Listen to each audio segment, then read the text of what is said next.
What is up, everybody? Welcome back to another episode of Too Pop to Handle. I hope everybody is having a fabulous week. I know it's the first full, 5 day work week of 2024, so a little rough. Monday morning, I was walking to the subway and I was like, God, I could do this for 5 days. Like, seriously, this is we're still doing this. Like, we haven't abolished a 5 day work week yet. Maybe one day, but not yet. So, alas, first full week of the year. Hope you're all not first full week of the year, you know what I mean. But I hope everybody is surviving, thriving, doing well. Again, sorry that this is a day late. It has been a very eventful week to be Andrew Nucatola, and I have a lot to talk about. I mean, the Golden Globes, Drag Race, the Mean Girls premiere, so much music coming out. So much music coming out, and I am like bursting at the seams to talk about it, and I cannot wait. But before we hop into all of that, I wanted to kind of bring you guys up to speed. I've had some fun little adventures this week thus far. Starting with Monday night, I went to a screening of Good Grief, which is Dan Levy's new Netflix movie. Dan Levy's one of my favorite actors of all time. I just adore him. I look up to him.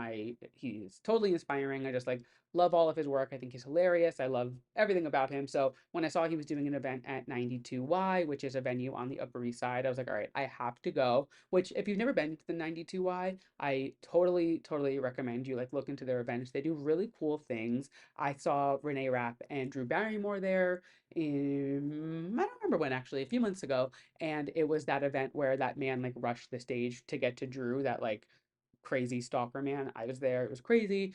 Just as crazy as the video is. It was 10 times crazier because it I can't even get into it. That's a story time for another time. But that being said, went to the 92Y on Monday night and I saw a screening of Good Grief. And then it was a conversation with Josh Horowitz and Dan Levy. And they actually recorded it for Josh's podcast. I think it's Happy Sad Depressed. I don't know. He is a podcast and they recorded it for that. So the talk will be up eventually about, what they talked about. So that was cool that it was a live podcast, but we did get to watch the movie and it was so good. As somebody who's dealt with grief a lot, unfortunately, in their life, I went into it kind of nervous. I thought it was going to be a little heavy. I was ready for teary eyed. And it definitely had its tear jerking moments. It definitely was not a happy go lucky movie. It wasn't like I was laughing the whole time, but it was a really good balance of the truths of grief and the truth of how you feel and how you cope with it. And it's different for everybody, but there are certain things, if you've dealt with grief, A, I'm sorry, B, there's certain things that we all just go through, that is just normal when you lose a loved one. So he captured it really well, but then also put a nice kind of positive, fun spin on it. And there's just a lot of fun messaging, and the cinematography of it was beautiful. And yeah, I really recommend it. It was so much fun. It was a really good conversation. They obviously talked about Schitt's Creek. And a fun fact about me, if you ever want to see me cry, all you have to do is put on the Simply the Best scene from Schitt's Creek, specifically when David does it for Patrick in the Rose Apothecary, when it's the actual version of the song. For some reason, that scene makes me cry every single time, and 5 times harder than the acoustic version that Patrick sings to David in the Apothecary. But they played the acoustic one, which is the more popular one.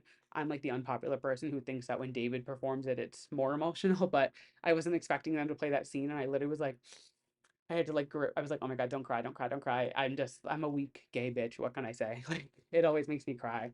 But yeah, so he talked about Schitt's Creek. He talked about the movie, obviously. He talked about his MTV life. It was cool because Josh obviously works for MTV. And if you don't know, Dan Levy got his start at MTV when he was 20 years old. He dropped out of film school to go be on MTV, host a show there. So they had that fun little connection. So it was fun. It was a really good time. When the podcast comes out, I'll post about it on our story so you guys can listen to their episode. But yeah, it was really fun. And if you're looking for something to watch, it was really good. I wouldn't say it was only an hour and a half, so it wasn't that long of a movie. It was very digestible, very well done. Definitely recommend, and a good way to kind of kick off the year for movies for me. So that was Monday night. And then on Tuesday, lo and behold, Miss Dua Lipa is now going to be on the Seth Meyers show, I find out. So I'm like, oh my God, I have to go. So I get tickets, me and my friend Nicole, we go to see Dua on Seth Meyers, and it was unclear if she was going to perform or not. Like it wasn't on the list and it could have gone either way, but she did not perform, but it was honestly kind of more fun to see her do the interview and everything. Premiered last night on Tuesday night, so it's out. It's not like a spoiler, but they finished their day drinking because Dua blacked out during her day drinking with Seth Meyers. So they had to go back. They were like, all right, we got to finish this. They took shots out of like a Barbie dream house, ice luge kind of thing.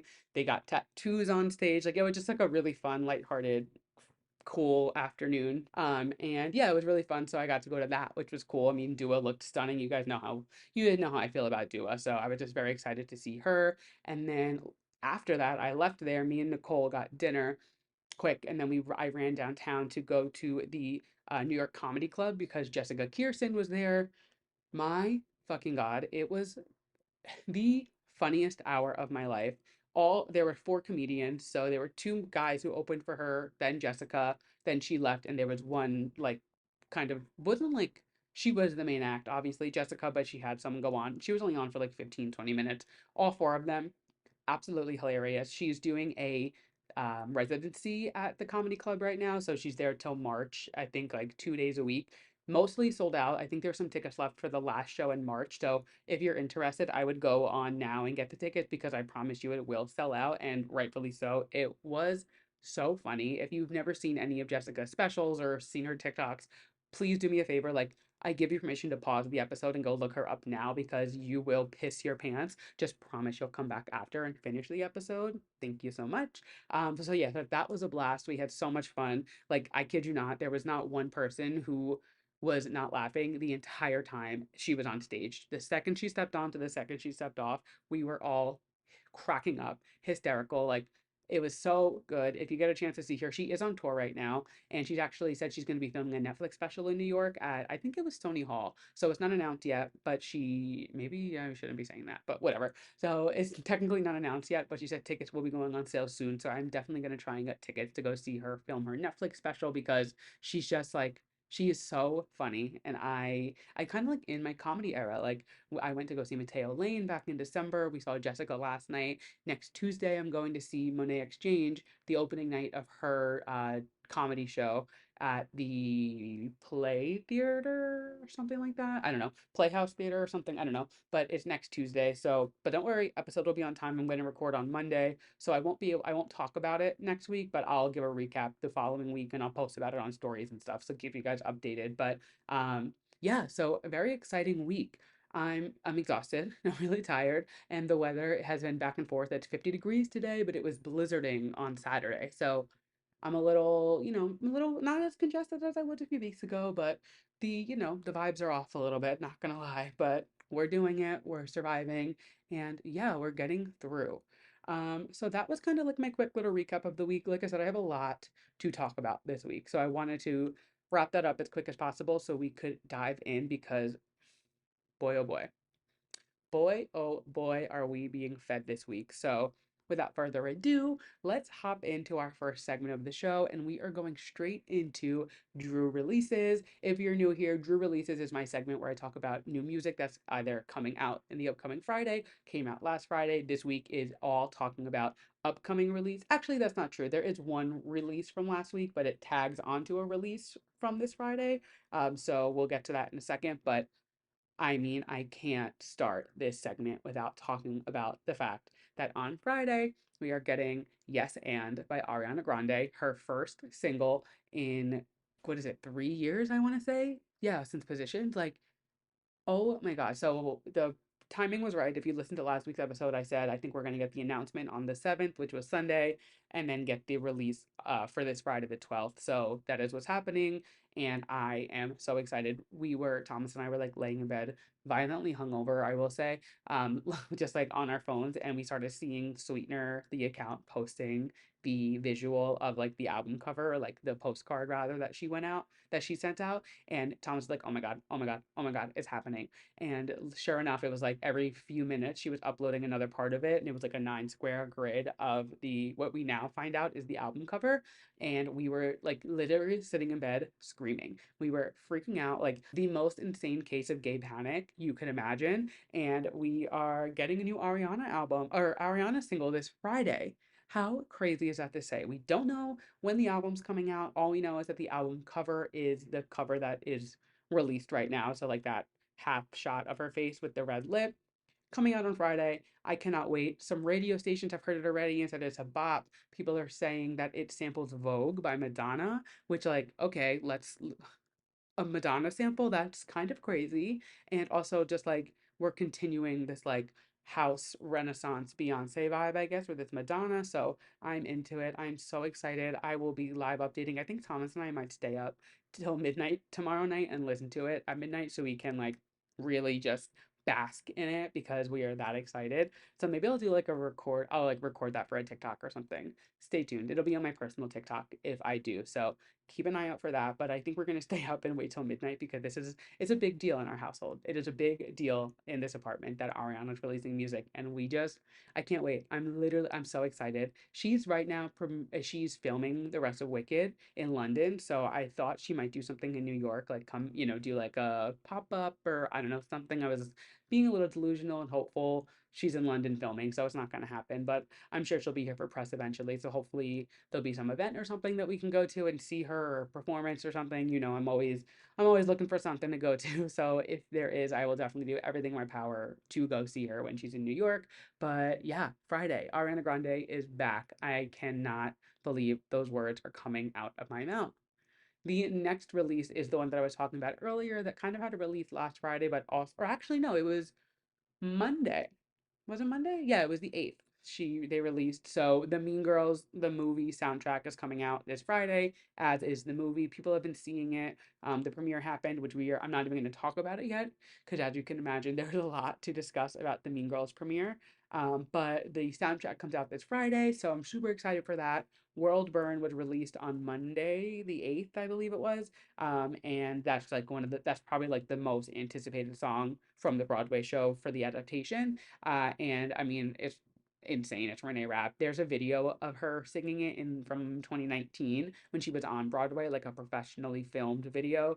And I've listened to that video so many times. So now to hear the 2024, oh my God, it's like that time of the year where I forget what year it is, but it is the 2024 version. And listening to the two of them, the 5 year apart difference, like the 2019 one's incredible, but now hearing her vocal ability now and how she's kind of, grown up and progressed and learned more about her voice, like she's just incredible. I mean, you guys know I could talk about Renee Rapp for hours, and I'm going to talk about her again later. But we are getting the Mean Girls soundtrack on Friday, so make sure you're tuned in. I don't know when I'm seeing the movie yet. I'm sure I'll see it hopefully by the next time we record. That's like my goal is to at least see it before. Oh, that means I need to see it by Monday. TBD. We'll see. We'll see. But the movie does come out Friday. I'm so excited. It's getting good reviews. Today was the day that they could drop the reviews and they're liking it. I mean, obviously it's a musical, so it's not going to get 100% Rotten Tomatoes. It's people hate musicals, which like I don't understand, but I guess do you. But I'm very excited. I cannot wait. And more about the Mean Girls movie in a bit. And then the final release is one that I was very excited about, and now I don't know how to feel about it. So it is Lil Nas X. The single is called J Christ, and originally he teased that he was releasing a song with Kesha. They both posted about it. They both said that there was a song coming out, and now it appears that I don't know if Kesha's on the song. So he's been posting about it. It's like another religious thing, which listen, I get, I understand like the play on religion. Like I'm not a religious person. Like believe in what you want, but I'm not, I'm not going to church. I'm not this is not my thing. And he is going again for this like religious joke, I guess. Like the whole thing, it's literally called J Christ. And it is the single cover is like him on a cross being like carried away. And there's no sign of Kesha anywhere on the promotion or the single like artwork, anything like that. So it's unsure if Kesha is on the song, but what we do know is that there's some type of religious joke to it. He teased the music video today, and there are doppelgangers of Taylor Swift, Barack Obama, Mariah Carey, I think Ed Sheeran, maybe Oprah. I don't know, just like a lot of celebrity doppelgangers, which just gives me the vibe of Kanye famous when he did that scene where everybody was naked in the bed. With this is obviously not going to be to that extent, like traumatic and insane, but it's just I don't know. don't really know what to expect of it. I will listen. Obviously, I do love Lil Nas X, so I'm very excited that he's coming back. I hope it's a song with Kesha, and I hope the whole era isn't like religiously playful. Like people are comparing it to Madonna and Gaga, which totally understand, and just kind of honestly a little disappointed that he's like doing this again because like I feel like he's like pissed off the Christians already. He did like the devil sneakers or the blood sneakers, I'm sorry. Then he like gave the devil a lap dance in his music video. So like they already were like blabbering about him and now he's just like giving them more fuel. But then we have to think like Lil Nas X is literally he was on Stan Twitter. Like he was literally a Nicki Minaj Stan page. So like his whole life he's been trolling and his first breakout single was Old Town Road, which is like the biggest troll song. Like it makes sense that he's doing all of this and like I'm saying this now, but like I will listen to it and I'll probably end up liking it because I don't there's not a song of his I dislike. I'm just a little confused. I just like don't really know what to expect. I just want to know if Kesha's on it. Like I don't know what's going on. So more on that next week, but the song does come out on Friday, so I am excited, but I can't lie, I am most excited for Ariana. Like there is nothing this week that is going to top how excited I am for this new Ariana Grande track. It is going to be so good. I haven't even heard it, and I'm just saying it's going to be so good because I know. Like, when is she not? You know what I mean? Like, when is there an Ariana Grande single that isn't good? Or just anything? I can't wait. I'm so excited. You will hear from me before next week about this song. Guaranteed I will be posting. I'll be, tweeting, TikToking, Instagramming, the whole nine. You will hear from me about this song before next week. So stay tuned on that. And those are all the Drew releases coming out this Friday. So super, super stoked. I love a new music Friday. So I'm very excited for that. Switching over into just some of our more pop culture topics, it is more music news. So, starting off, the producer of My House by Beyonce, which was like my favorite song of 2023, The Dream, he has confirmed that My House was the official end of Renaissance Act 1 era, which everyone could kind of assume because the movie came out, the tour was over, this, that, the third. But he has officially confirmed that My House was recorded in October of 2023. So it wasn't like an album cut or anything. It was a new original song. Maybe it was scrapped or something and they picked it back up. That I don't was unclear. But so it was recorded in October. It was the end of Act 1. Parkwood, her company changed all of their socials back to their original state. So it was all like Renaissance. It was the red for the movie. And now it's back to black with, oh, Amy Winehouse, but it's back to black, like the regular Parkwood logo, which just leads me to think Act Two of Renaissance is closer than we think. Actually, I'm not apologizing, but like I'm warning you more so in advance that when Beyonce starts to tease and drop and release and everything for Act Two, it will be too pop to handle. Like it is going to be it's gonna be crazy. I will be talking about it nonstop, but it's me. Like it's gonna happen, and I honestly I'm thinking we're getting it this summer, kind of similar to the release of Renaissance, where we got like the lead single in June, "Break My Soul," but we're gonna get the Act Two single probably to kick off the summer. I imagine she would follow probably the same kind of lineup only because it's supposed to be a trilogy album. And again, this is literally all rumors. Like no one knows for sure. It's just weird to call an album Act 1 if you're not going to have at least an Act 2, maybe an Act 3. So we are closer to Act 2 than we think. I want to say like I think it's coming sooner than we all expected. Still no live album, but you know what? I digress. Oh, more Beyonce news, actually, thinking about it. She is rumored to be doing a Tina Turner tribute at the Grammys this year. So that is a very exciting. The Today Show reported it, so like I trust them. I'm pretty sure it's true. It hasn't been like Grammy announced yet, but they also haven't announced the performers for the Grammys yet. So kind of TBD there. But if anyone's gonna do a Tina Turner tribute, it's gonna be Beyonce. It's literally like obvious in that sense. And I mean, that's just going to be so good. Tina is one of Beyonce's favorite artists of all time, understandably. And I mean, there's no one better to do this tribute. So I'm very much looking forward to that if it is true. And on the topic of the Grammys, I believe we are getting the first live performance of Houdini on the Grammys. And I only say that because on the Seth Meyers interview, he asked her about the Grammys, and Dua was like, "Oh yeah, I picked out my outfit and stopped and I was like, I almost just spilled something I shouldn't." So I feel like that's kind of her like hinting at the fact that she got the performance for the Grammy. So that's very exciting.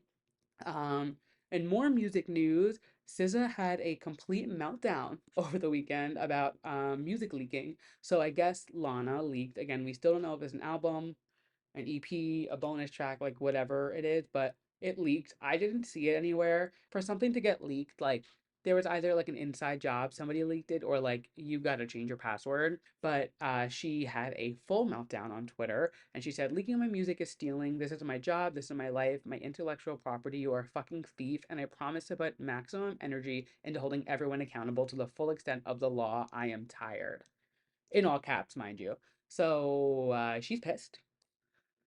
And I get it. You work hard on a body of work. You work, you do all this lead up and promotion and writing, and it's a lot of work. I get it. I understand. But at the end of the day, especially for an artist at the magnitude that Sis is at, like she's gonna go number one. She is huge. Like people eat her up. So whether it leaks or not, she's gonna get the sales. But then her producer, I believe it was her producer, tweeted that leaking music pushes the release and or cancels a project.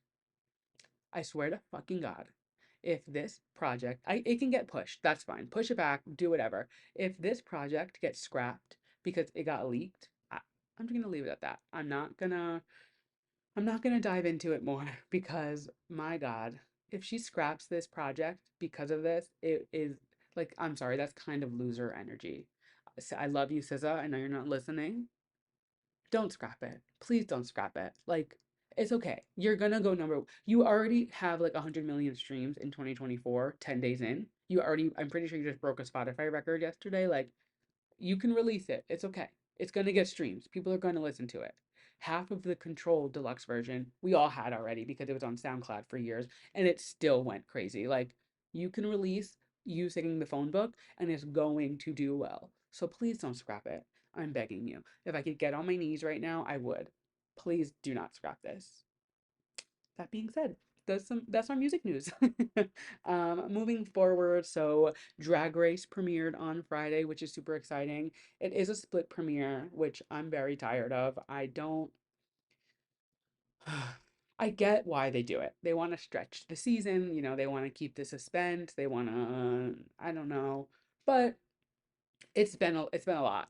Like when they did it for season 6 and then didn't do it again until 12, that was fine. That was 6 years between. But it's been a split premiere. Has it been every season since 12? I know it was for 15. I know it was for 16. I don't remember. But there's been too many split premieres in the past 4 years for this to continue. Hopefully this is the end of it. But it's split premiere, so we met six of the queens. One, two, three, four, five, seven of the queens, excuse me. And then we have seven more on Friday. So exciting for that. And then excited to I feel like the premieres, they're exciting, but like you get through them and then the show really starts. But that is not to discredit the work that these girls did because I absolutely loved this premiere. It had the highest grossing views of any season for a premiere, which is so exciting. Like, Gaggy, congrats to you girls. And yeah, we're just gonna kind of run through it. They are switching things up. They have this new Rate a Queen system, which is essentially the circle. I haven't watched it, but Jocelyn came over and watched it with us, and it was all over Twitter. That is pretty much what they do on the circle. So essentially, they just like rank everybody. This week, it didn't really weigh in at all. It didn't. There wasn't like it wasn't clear how it's going to come into play later in the season, but I don't know. They're doing it. They're rating each other. It's going to cause drama. It's essentially what they're doing. Like, I get it. I get why Rue's doing it. She wants to make good TV, but like, Mama, you've won the Emmy every time you're nominated. What more do you need? That being said, it was the talent show, typical Drag Race. If anyone doesn't watch Drag Race, I'm sorry. We're going to talk about it every week, so maybe watch it. Maybe like brush up on it or just listen and follow along and like pretend like you know what we're talking about. But I just wanted to kind of run through the talent shows. I thought the mini challenge was fun. I thought it was interesting that it was like on a ring camera. I thought it was hilarious. Like I was laughing, but it was definitely something. I don't know, not too much, but it was funny. It was hilarious and like I liked the idea of it, but I was just like, what? Like it was a little weird, but not mad about it. It was fine. And I'm curious if they're going to do that again next week or if it'll be a different photo shoot challenge for the next seven girls. I guess we'll wait and see. It'll be out obviously Friday. Um, can we just say Sapphire Crystal? My God. I She was incredible. I will say she wasn't my favorite runway, but or talent show, but she definitely won that lip sync. We'll get into the lip sync song in a minute because if you know what it is, you know that I was fucking gagged when it started. We'll get into that. But Sapphire Crystal, she did win the week, and that means she got immunity to save her a week, I guess, when she's in the bottom in the later of the season. So cool to see that Rouge bringing immunity back. If you don't watch, season 5 was the last time that they did immunity for a girl to like save herself, and now it's come back for 16. So 11 seasons later, which is pretty cool to see that they're bringing it back. And I'm curious how it's going to, come into play as the season goes on. But so, yeah, so I mean, don't not get me wrong, her runway and her talent show were fantastic. I just personally thought Q did such a knockout job on both the runway and the talent show. The conversation going online about like queens doing lip syncing for their talent show, I don't understand what is the problem. They're drag queens. I understand that there's other talents and we've seen so many talents expressed on the show, but when it boils down to it, like a drag queen's gonna lip sync. So I don't get why people are mad about it. It's literally probably like if not the biggest part of their job, their second biggest part of their job. So that conversation to me is like, let's, everybody on mute because they're drag queens. What do you want them to do?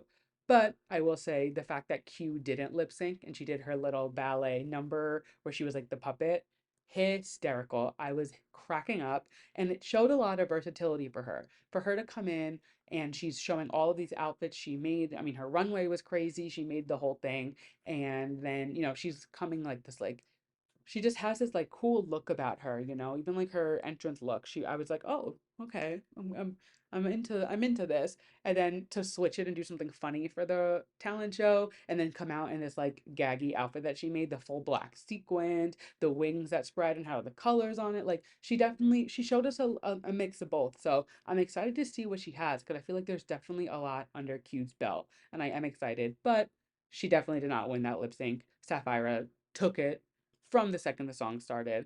And then moving through the list, Mirage absolutely ate that performance. I'm very excited to see what she has to bring. She's been all over my Twitter timeline now of just like her performances as she does like at her gigs, and she can move, she can dance. Like she's gonna be one to watch this season, and I'm so excited to see what she brings because Vegas girls do not play, especially after being in Vegas last weekend and seeing like she performed at I think she's performed at both of the clubs that we went to. She wasn't there, obviously, when we went, but the Vegas girls that we did see were phenomenal. So I know that she's going to bring it. And I mean, she's bestied with Anitra, who was on season 15. So clearly, like, talent attracts talent. So I'm very excited to see what she brings to the table for season 16 of RuPaul's Drag Race. Moving on. Dawn, I mean, I loved her the second that I saw her. I was like, she's gonna be hysterical. I found out today she's a Swiftie, so like, hey girl, that's it's like a trauma bond. Two Swifties together, like two gay Swifties at that. Like, we got some trauma to deal with. So, hey girl, we see you. Um, her performance was hysterical. I mean, she's weird, she's quirky, she's funny, she's different. Like I love her makeup style. Everyone's comparing her to Willow, Crystal Method, and of course, everyone's going to compare people to other people, and I see it. And she kind of eats into it too. She's like, "Yeah, hello, like I do kind of look like them and I do have a similar drag style." But I love that drag style. I think it's so much fun. Her talent show where she like flops on the stage, they drag her out. They pulled her arms off. Like the whole thing was just like so hysterical. So I'm really excited to see what she brings for the rest of the season. I think she's going to be a fun one to watch, and I hope she goes far because I feel like as she continues to go, she's just going to get weirder and weirder, and I'm into that. Like I like that as much as I love like a glamorous drag queen and want like the beauty and the dramatics. She's fucking weird, and I'm excited to see what she has in store for us. Next up is Tsunami. So this is a New York girl. She is Canyon Muse's drag daughter. So I had high expectations from the jump. She is stunning. She is gorgeous. She's so cute out of drag. Her drag, I haven't seen her live, but I followed her for a while. So I knew what she can bring. She didn't bring a lot for this premiere. I will say I was a little let down, but it's the premiere. It's the first episode. I am not counting her out. I know she can bring it. I know she will bring it. And I can't wait to see how she represents New York. Her song was great. I thought the performance could be a little bit more high energy, but I did love the song. I thought it was really fun. And I mean, she looked great. Like, she looked beautiful, but it's just like when you know somebody's potential and you know what they can do and you expect more, which might be a character flaw of myself because I do know her off the show. But I mean, she was great. I'm excited to see what she brings as well. Morphine, this girl, I have followed her the longest of any of the cast, actually. I found her on Instagram or TikTok a while ago, like a few years now. I've been following her because she performs at a club in Miami, and I'm obsessed with Juicy Love, who just was on The View with Gypsy Rose. Let's get into that later. But she performs with her at this club in Miami, and I literally cannot think of the name of it right now. Oh my God, why can't I think of the name of this club? Doesn't matter, whatever. But so I followed her for a while. So when I saw she was in the cast, I was so excited because I love her drag. She does this makeup that she does is absolutely insane. So I'm really excited to see, you know, that come out on the show. But I will say I wasn't that floored by the performance. I wasn't like taken away, but I'm not discrediting any of these girls because of the fact that it was the premiere. It was the first episode. Like, there's so much more to go, and if they gave everything at the beginning, they can't all be Sasha Colby. I'm sorry, but like they can't just give everything at once and then like keep riding that high. So they have to, they kind of have to like breadcrumb us a little bit and give us a little bit, and then like they'll be high some weeks, low some weeks. I get it. It's drag race. Like, it's not anything new. So I was a little let down, but I'm excited to see what she has to bring because I know she can bring it. Now, the last girl, it's not that I didn't like her, because I think she has potential. And seeing her drag now, she has definitely evolved and she has definitely taken it to a level that was not shown on this episode. But a mandatory meeting. What the fuck? Like, the performance wasn't terrible. I will say it wasn't that the performance was bad. Like, her talent show was fine. That runway, what? Like, I don't. Was she looking in the same mirror that we were all seeing her in? I was very confused. I don't I don't want to be mean. I don't want to be mean, but I think she needs a mandatory reality check or something. But she seems so sweet. She seems really, really nice. And like her untucked moment was, she was so cute and untucked and like really, I feel like she's gonna be like, I don't think she's a bad drag queen. I just was a little like, huh? At her runway. So we will see where she goes from there.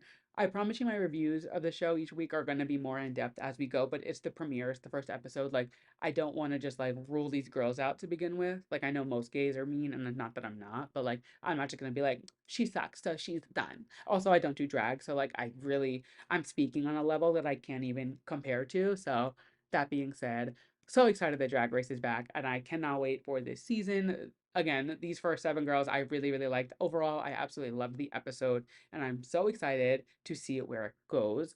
But before we move on to the next topic, the fact that they got Break My Soul as a lip sync song, do you know how much that must have cost to get a Beyonce song alone? The rights for that has to be money. To get Break My Soul, a song that was the lead single of one of the biggest albums of the year when it was released, like, I need to know. I need to know how much Rue wrote on that check to get that song cleared for the sample. And also, Beyonce has been giving them a lot the last few years. Miss Tina was a guest judge on All Stars. They had two or three Beyonce songs as a lip sync last season. They've had a few, and I'm blanking now, of course, because I swear to God, I go into recording and I'm like, oh my God, I have all of these facts ready, and I'm like, oh, I'll remember it when I'm doing it, da da da. And then I turn the camera on and I'm like, what's my name? Like, what am I doing? But it's fine. They've had a decent amount of Beyonce lip sync songs, is what I'll say, over the last few seasons. The fact that they got Break My Soul, which is so new, that was very interesting to me. The fact that Miss Tina was on it, I'm like, are we gonna? We're not, but like, could you imagine if Beyonce was ever on Drag Race? I can't. That's too much for me to handle. That's too pop to handle. I can't get into it. And that being said, let's move on to the next TV topic of the week, the Golden Globe. So, obviously, starting out the red carpet. I mean, the Abbott Elementary cast looked so good. All of them. All of them looked phenomenal. I love the show. I'm so excited for it to come back. It comes back in like 2 or 3 weeks, so super stoked for that. But they all looked phenomenal. I want to say Janelle James definitely had my favorite look. Those those yellow or green sleeves with that black dress. Oh my God, she looked fucking phenomenal. And yeah, they just all looked stunning. Margot Robbie, I mean, obviously she looked out of control. Hunter Schafer, did you see her? The way the dress had like the little movement to it, she looked gorgeous, absolutely stunning. So excited to see her. Just like anytime I see Hunter Schafer, I'm just excited. So was very excited to see her on the red carpet. Obviously, Dua Lipa looked fantastic. When doesn't she? That's like as much as I love her, that's what's annoying about Dua Lipa is she always looks good. She could be on vacation, which she always is. She could be on a red carpet. She could be walking down the street in a hoodie and sunglasses. Like, she just always looks so good. And I'm like, how? Like, how do you look this good all the time? She looked so stunning on the red carpet. I was just obsessed. And then we get into the show. It's like the monologue heard around the world, but then like not because I feel like it's already fizzling out. But it was very controversial. So Joe Coy did the monologue. I'm sure you guys have heard about it by now, seen it, but I was just like, what are you saying? Like, what is happening? So obviously there was the whole Taylor joke. He made the comment saying the only difference between us and the NFL is we're not going to show Taylor Swift as much or something along those lines. They panned to her. She like took a sip of her drink, didn't look too amused, but I don't think she was mad about it. Like I think she was just like sipping her drink, like, oh, talking about Taylor, like of course, like use me for views kind of thing. So that was interesting. I'm very curious about like her body language when it happened because I don't think she was like angry about it. I think she just was like, okay, they're talking about me and like let me sip my drink while they talk about me. Obviously, she knew the camera was going to go on her as soon as it happened, so maybe she could have laughed, maybe she could have if she wasn't mad about it. So we'll never know. That's the thing with these award shows, you'll never know what these celebrities were thinking while this moment happened. So it's just kind of like you have to roll with it and just like assume, I guess.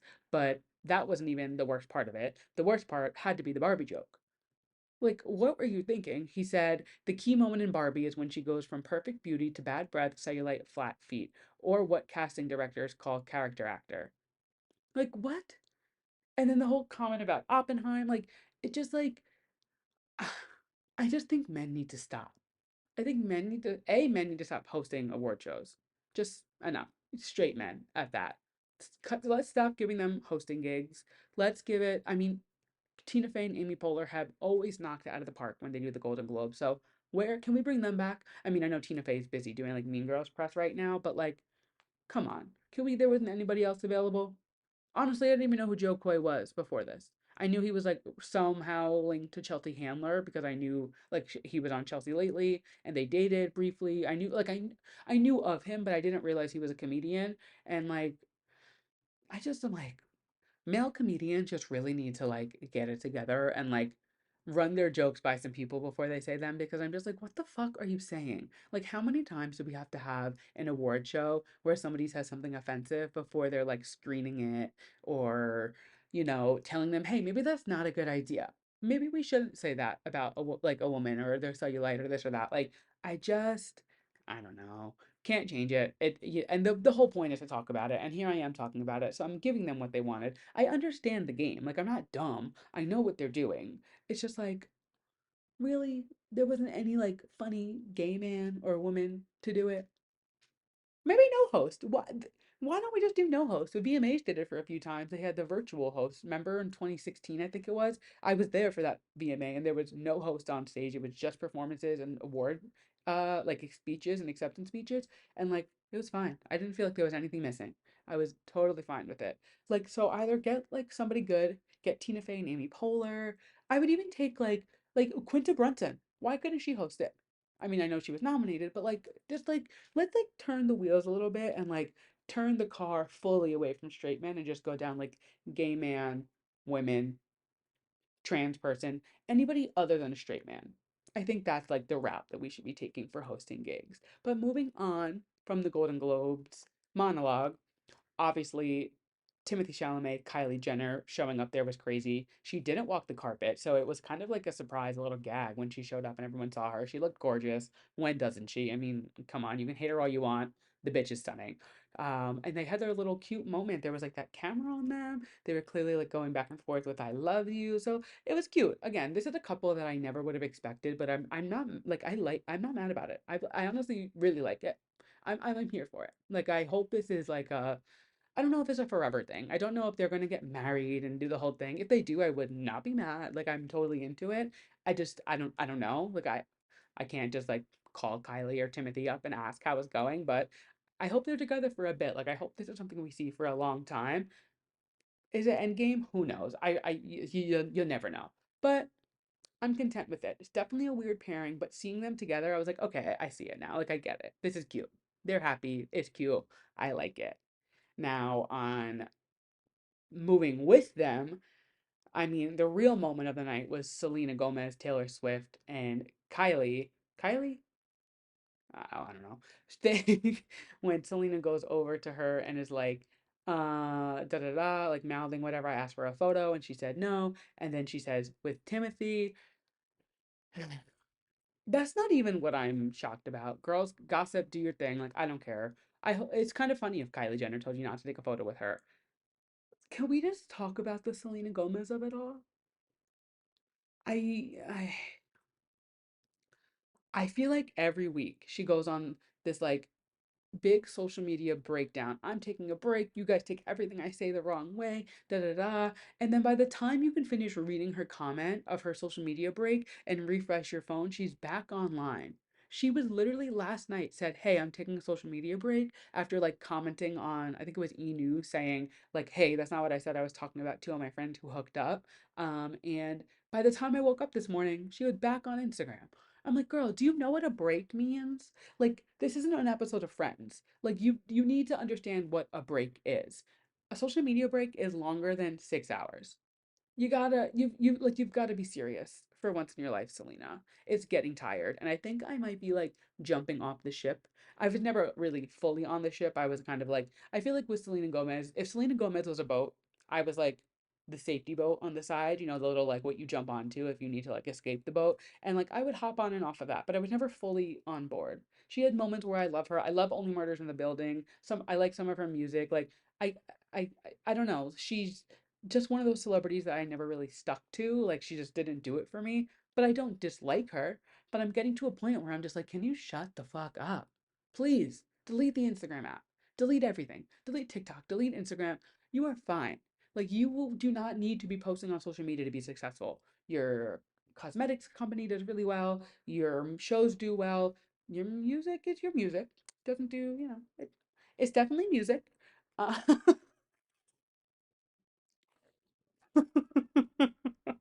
But that being said, I think Selena Gomez needs to throw her phone into an ocean and leave it there for a long time.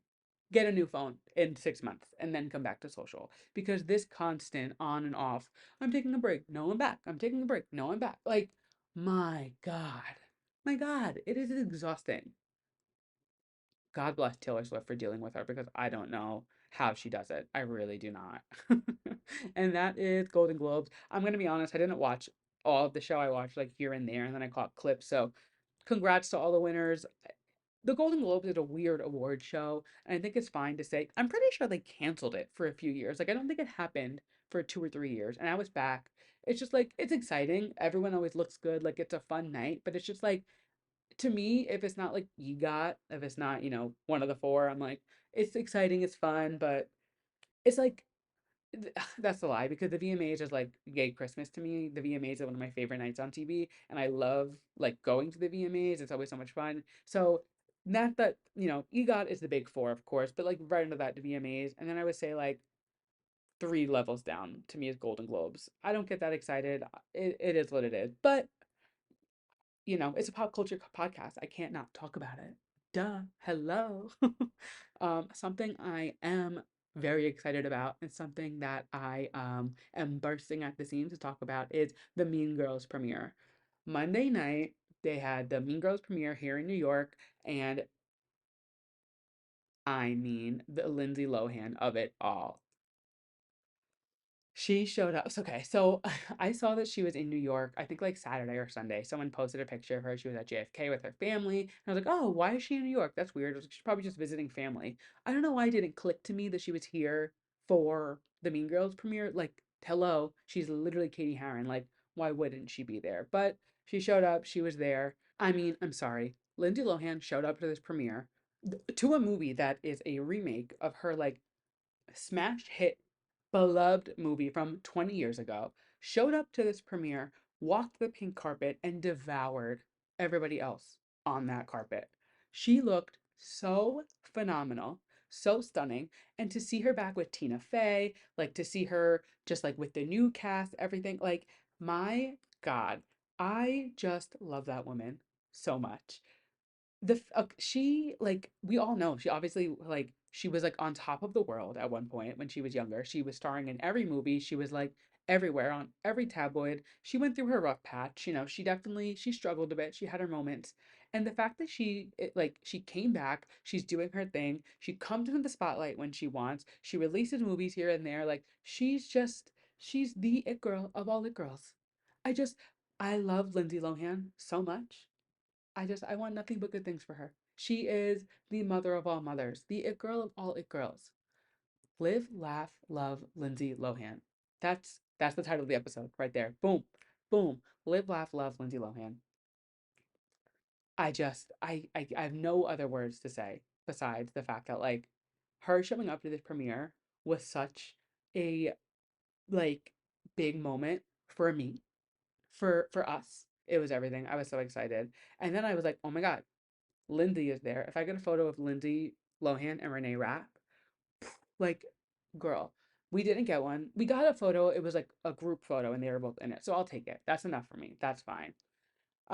Megan the Stallion was there. I mean, you guys know how I feel about Megan. She looked absolutely stunning. And I think the biggest takeaway is that interview that she did. And she was like, Renee is my friend. The second I met her, I was like, oh, you're my friend. We're cool. Like, their friendship is so pure and genuine. And I love that they're able to just like, it wasn't just like a song for a movie. They've like created this friendship. And Renee talked about her and said, like, oh, if anyone talks bad about Megan, like, they're gonna have to come through me. Like, you can tell they really are just like a fun little duo. And I'm like, I hope there's more of Megan and Renee to come. I hope this isn't the last. Like, I hope Not My Fault was like a one and done thing. Like, do some more, do something else. Like, let's get another song, maybe a remix, maybe like something. I don't know. But, ugh, I love this blossoming friendship and I can't wait to see where it goes. Obviously, Renee was there. I mean, she looked gorgeous. I, I'm so excited to see how she portrays Regina in the movie after, I mean, Regina was her breakout role on Broadway. It was her Broadway debut. And now she gets to play the role in the movie version. Like, that's cool. That's really, really cool. And I'm just really excited to see.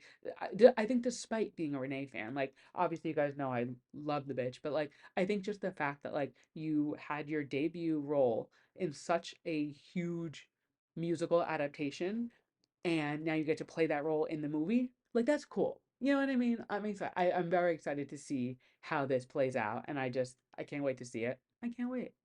And the final thing, just to kind of chit chat through, obviously, my girl Gypsy Rose, she was on The View. Her Lifetime series is premiering. I have not watched it yet. I will watch it probably this weekend, and I'll give everybody a little my rundown next week. Her book came out. Like, she is just on top of the world, and this influencer era she is in, keep it going, girl. Keep this ball rolling. Her Get Ready With Me, her outfit of the day, all of the press she's doing. I just love it. I'm just so happy to be alive at the same time that Gypsy Rose is free from jail.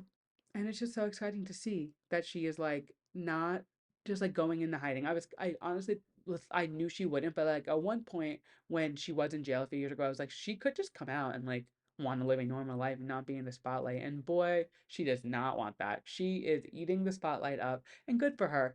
Good for her. Soak it up, live this life, do your thing. Like, the girl has had the craziest life. Get your bag, get some coin, do your thing. Gypsy Rose, we love ya. And that's the end of the show. Ending it on a high note. Gypsy Rose and Lindsay Lohan. What more could you ask for? That is literally the most Andrew Nucatola statement you could probably say. And now you know how it goes. It is time for our yes and our mess of the week. And our yes, this is something that I am very late to. I am late to hopping on the bandwagon, and I'll admit it. I wasn't, not that I wasn't interested in it, I just never watched it. I never hopped on. But the Real Housewives of Salt Lake City, I mean, if you don't know, now you know, the finale of season 4 just aired, and it is like breaking the internet. It is everywhere. And again, I'd never watched it, but the way that this finale has blown up all over the internet, I couldn't help but start it. And I am already almost done with season 2. We are so obsessed with this show. It is some of the best reality TV I have ever seen in my life. It is so good. We started from the beginning. We're watching it all the way through. We are on season 2. We just saw the mid-season finale. So they just, if anybody watches, they just went to Jenny's faux lunch where they have like in the garden, the peace garden, and then like cause a war in the garden. Madness. But I'm obsessed. I can't believe I waited this long to watch it. I can't wait to finish it and get to the end of season 4 so I can see all of this drama roll out because like this is crazy. I'm not going to talk about it right now what the finale is because I want to give like a live reaction when I get there. I won't talk about the show probably every week unless there's something really big because again, it's old. I'm watching it 2 or 3 years late, but it oh my god. Oh my god. First of all, Meredith Marks, mother, queen. I fucking love Meredith Marks. Everything she says, she just like the way she handles herself and handles situations is so calm, cool, collected, but like she doesn't let a bitch walk all over her. Like she knows what she wants. She knows how to like remove herself from a situation without being a bitch about it. Like I fucking love her. Lisa Barlow, obsessed. Like she has her moment. Sometimes there's, she gets a little wishy-washy with the girls here and there, but she is like if you were to look up like a real housewife in the dictionary, I feel like it would be Lisa Barlow. She's so good. I'm obsessed. All of them, honestly, except honestly Jen. Yeah. I would say like Jen is the only one I'm not like loving. Mary annoys me a little bit. Mary, I'm like she just a lot she goes back on her word. I mean, they all go back on their word, so that's not really a valid argument. Something about Mary, I don't know. This cult thing, I feel like I'm believing it. I feel like she is leading a cult or something. Something's a little weird with her. And I am excited to see the Jen Shaw arrest roll out as we keep going, right? She's been arrested at this point, but she's out. So she hasn't like gone for trial or anything. So she's still on the show again, and we're halfway through season 2. And I am anyone who hasn't watched it, I'm begging you, start watching this show because it is phenomenal TV. It is so good. If you like reality TV, you're gonna like it. It is chef's kiss. I'm obsessed. I'm obsessed. And I'm late. I understand. I'm late to the bandwagon. So if everyone listening is like, yeah, where have you been for the last 4 years? I get it. Sue me. It's fine. But I'm so happy to be on this reality TV journey now.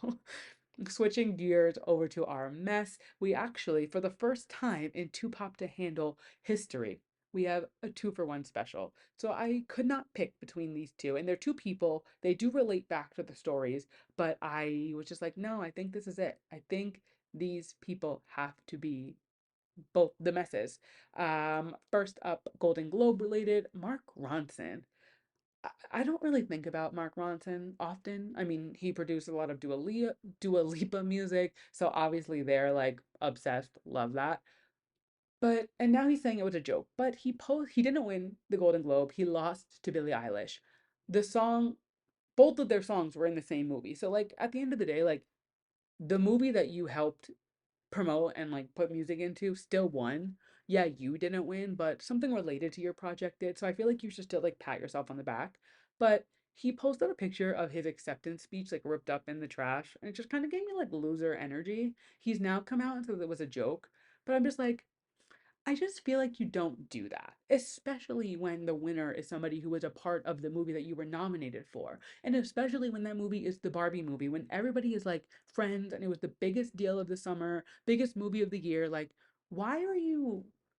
I don't know. It just felt weird to me. And I don't really have much else to say than like, just don't like sore losers are so ugh to me, like yeah, you didn't win. Okay, I get it. It sucks. It does kind of sting double because he was nominated twice in the category. So like I get it. I understand. But like don't post your acceptance speech ripped up. Come on. And you lost to Billie Eilish. Like it's not like you lost to some rando person who like doesn't isn't like on top of the music world. It's Billie Eilish. She has like 7 Grammy nominations without an album out. What, like, come on, you lost to somebody who, like, definitely deserved it. Get over yourself. You're a grown man. And my second mess of the week is Rachel McAdams. Now, she didn't do anything, and that's what's bothering me. She has consistently stayed out of any Mean Girls reboot, reunion, anything like that. She said if there was a movie, she would do it, but she didn't want to do the commercial. She didn't go to the premiere. Like, she just, something about her and the Mean Girls cast just like rubs me the wrong way because Lindsay, like, all of them are friends. Like, they all have like been in projects together. I mean, the Mean Girls commercial is the project, but like they all have said like they keep in touch, they talk. Like maybe they haven't been friends since the movie premiered, but like they've rekindled something. And I don't know if there's bad blood or anything, but like the fact that like I don't know, I'm sure she was invited. She's Regina George. I can't imagine Rachel McAdams wasn't invited to the premiere of this movie. Like, or at least like post about it, make an effort. I don't know. Something about Rachel McAdams is rubbing me the wrong way lately. Like, you're not Regina George in real life. You don't need to be a bitch. You don't need to be a mean girl. Go to the Mean Girls premiere. Promote the movie. Like, it is a legacy. You know, it's like and that's why Lindsay Lohan is like the it girl. Like, girl, just like it's 2024. Grow up. Grow up. And that is the end of the show. Thank you. This is a long one. Thank you guys so much for listening. As always, if you're watching us on YouTube, make sure you hit that subscribe button, give us a thumbs up, leave us a comment. If you're listening to us at a podcast, we are available wherever podcasts are available. So that is Apple Music, Spotify, iHeartRadio, Google Podcasts, Amazon Podcasts. There's a whole list. There's a lot. If you're listening as a podcast, make sure you give us a rating, give us a 5 star, tell me what you're thinking, hit that subscribe button, make sure you're getting notified every time that we upload an episode. Make sure you're following us on socials. We are at 2Pop to Handle on all socials, Instagram, Twitter, TikTok, YouTube.